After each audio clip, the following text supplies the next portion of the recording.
It's over. Harry and Meghan's estimated $25 million podcast deal canceled after less than a year. Meghan Markle was seen in public for the first time since the end of her and Prince Harry's $20 million podcast deal with Spotify, and she appeared very downcast. Meghan was photographed walking to a salon appointment in Santa Barbara, California, and she had a pretty serious expression on her face. According to the Daily Mail, she seemed pretty wrapped up in a serious conversation, and she frequently was checking her phone. Whoever she was talking to, it looked like it was getting pretty serious. Either way, Meghan chose the natural look, strutting the streets with no makeup to her appointment. Again, this is after Meghan Markle and Prince Harry released a joint statement announcing that their Spotify podcast, known as Archetypes, had been canceled and they're not renewing it for a second season. People should expect the real me in this, and probably the me that they've never gotten to know, certainly not in the past few years. Now, their company, Archewell Audio, stated that they had mutually agreed to part ways with Spotify. However, insiders claim that the decision was due to the couple just not producing enough content at all. And despite signing a $20 million deal with Spotify back in the year 2020, only 12 episodes of Archetypes was produced. So it's like you got $20 million here.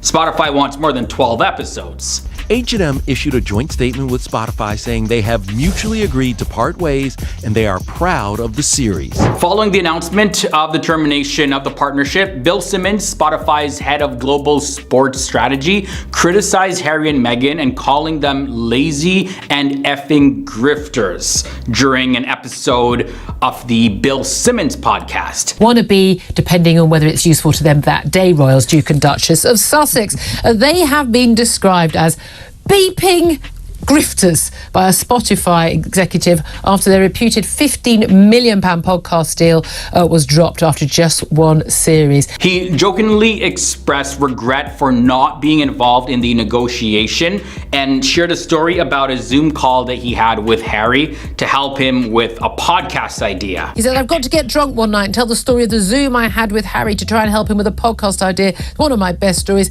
The Grifters." He also talked about them being lazy as well.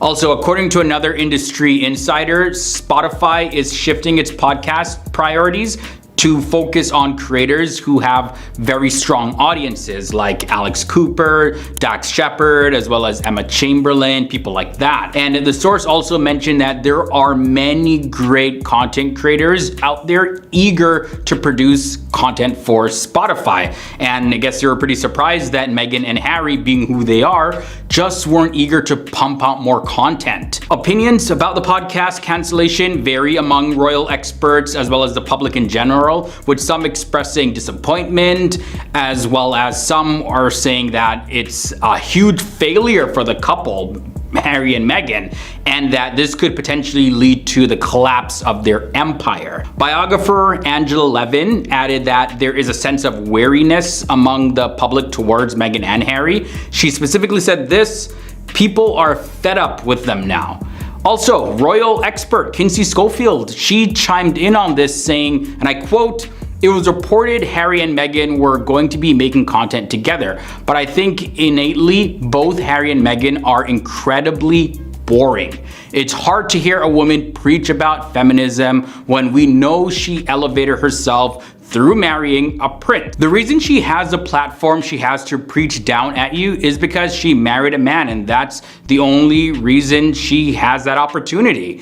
She further went on to say this: "I think at their core, Harry and Meghan aren't very interesting. They don't want to share about themselves and being more relatable to the American public or the world. People are just over millionaires complaining about their 16 bathrooms." Prince Harry's autobiography Spare provided a remarkable glimpse into the discontent that he experienced as a member of the royal family. 2 years after Buckingham Palace's announcement in February of 2021 that he and his wife Meghan Markle would no longer be working members of the royal family, Spare, the book, it offered a candid account of Harry's frustration and resentment. The Duke of Sussex opens up about royal royal life in the latest episode of Dax Shepard's Armchair Expert podcast, and says it's a lot like Jim Carrey's 1998 film about a man who discovers that his whole life is a reality show.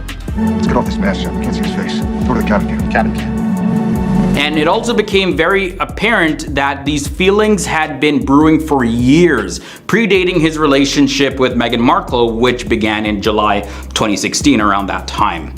Shortly after their lavish royal wedding, the couple made the surprising decision to relocate to California and pursue new ventures, including lucrative deals with major companies like Netflix and Spotify. It came as a big shock to many people, and interestingly though, it appears that Harry had already wanted to live a normal life and not be bound by royal duty, and it goes back years ago. Back in 2017, actually, the Mail published an interview in which Harry expressed his desire to leave the royal family and seek a more ordinary life. Harry says he and Meghan felt they had no other option but to leave the royal family.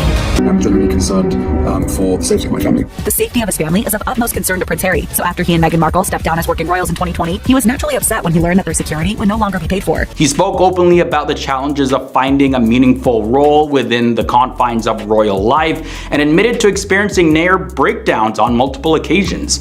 While expressing his loyalty to Queen Elizabeth II, he acknowledged his struggles to find purpose and initially considered leaving, but ultimately chose to stay and carve out a role for himself. Notably, Harry predicted that the monarchy would undergo changes after the passing of his grandmother, Queen Elizabeth II, which occurred in September 2022.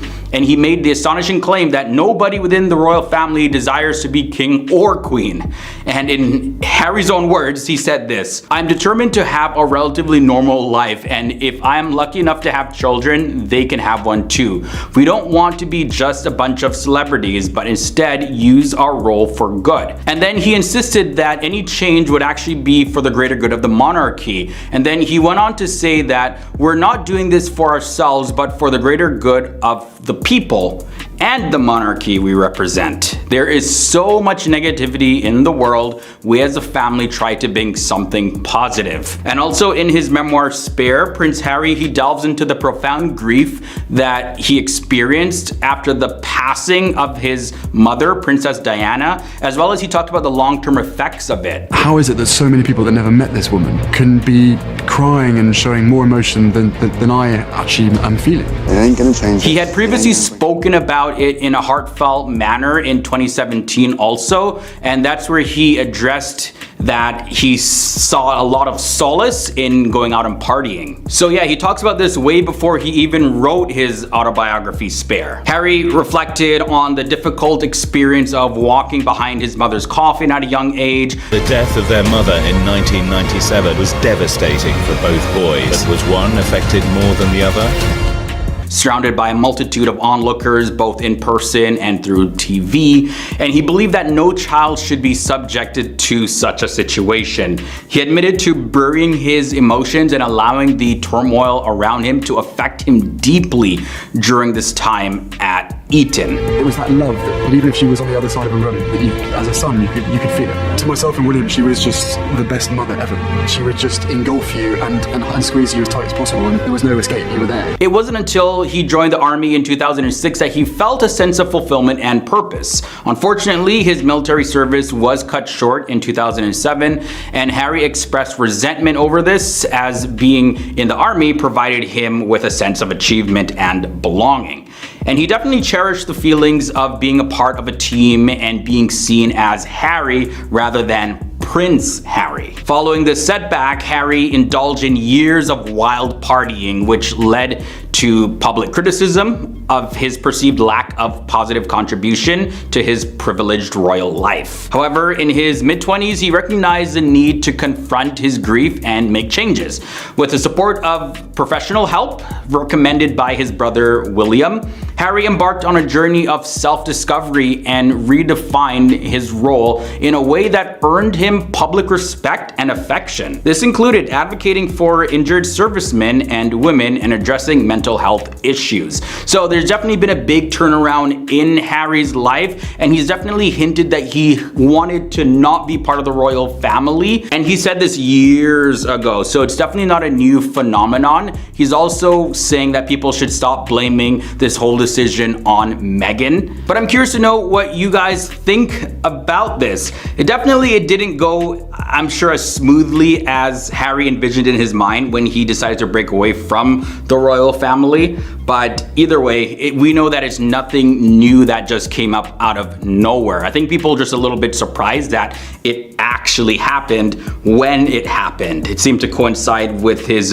new relationship. I'm sure it was a contributing factor to the decision, but it definitely wasn't the only factor to the decision. The hits just keep on coming for Harry and Meghan because Meghan's been accused of faking some of the interviews that she did in her podcast for Spotify. Surely not. Reports have emerged suggesting that Meghan Markle, the Duchess of Sussex, actually faked interviews for her now cancelled Spotify podcast titled Archetypes. Sources close with Meghan Markle's Archetypes podcast have claimed that the interviews were conducted by her staff and that Meghan Markle's voice was edited in afterwards. So yeah, it definitely looks like some episodes of the podcast that featured interviews were actually conducted by people on Meghan's team, not actually her herself. And then they would take her voice and what she said and put it in afterwards. Hey, it's me. I'm just excited to be myself. But the specific episodes that this has been done with hasn't been specified yet.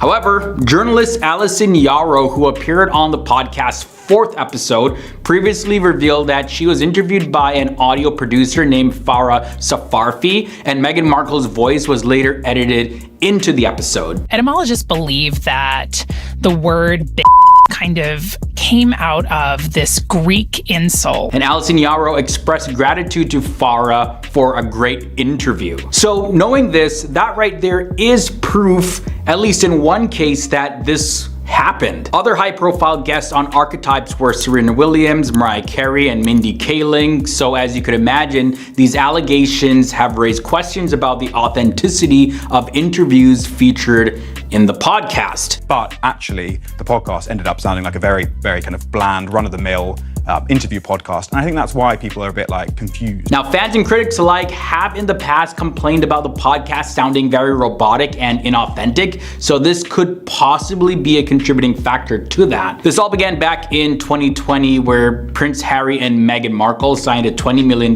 deal with Spotify, launching their podcast through their production company, Archwell Audio. However, recently in June 2023, Spotify and Archwell Audio released a joint statement announcing their mutual decision to part ways. Whoa. I got a big thumbs up. I appreciate that. Okay, welcome to Archetypes. The statement expressed mutual pride in the series that they created together, but did not provide specific details about the reasons for the separation. All it did was simply confirm that the end of the partnership happened. On the other hand, Meghan Markle's talent agency, WME, stated to the Wall Street Journal that she intends to continue her Archetypes podcast on another platform. The agency also mentioned that Meghan is actively developing more content for the Archetypes audience. So I guess you just have to wait and see what she comes up with.